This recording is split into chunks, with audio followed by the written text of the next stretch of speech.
আচ্ছা, এটা হচ্ছে মানে প্রথমত হচ্ছে যে আমার ইনকাম হচ্ছে খুবই স্পষ্ট। আমার ইনকাম নিয়ে কখনোই লুকোচুরি ছিল না। হ্যাঁ, তবে এটা সত্য, আমার ইনকাম নাই। কখন? নির্বাচনের পরে আমার সরকারি বেতন ছাড়া আমার কোনো ইনকাম নেই। না, এখন আমি আমার আমার যেই কোর্সের সাথে আমার এখন হচ্ছে এবার এডমিশনে হয়তো আমি নতুন করে চুক্তি করতে পারি, কিন্তু নির্বাচন পরে, মানে নির্বাচন হচ্ছে আপনার 2026 সালের ফেব্রুয়ারির 17 তারিখ আমাদের শপথ হয়েছে। আমি সবাই জানে আমি 1,74,000 টাকা বেতন পাই এখন। মানে আমার 1,74,000 টাকা বেতন মাসে আসে। এটা হচ্ছে অগাস্ট মাস এই পর্যন্ত। এর বাইরে আমার আসলে কোনো ইনকাম নাই, এটা সত্য।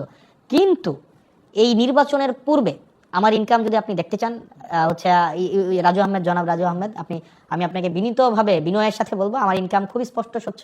আপনি নেটে সার্চ করলে আমার ইনকাম পাবেন। তবে সেটা 2024-এর পরে না। আমার ইনকাম হচ্ছে আমি 2017 সাল থেকে আমি হচ্ছে আমি আমার ব্যক্তিগত আয় আছে, এবং আপনি এটা হচ্ছে আপনি খোঁজ নিতে পারেন, আপনি এটার অডিট করতে পারেন, এটা ট্যাক্স ফাইল আপনি পাবেন।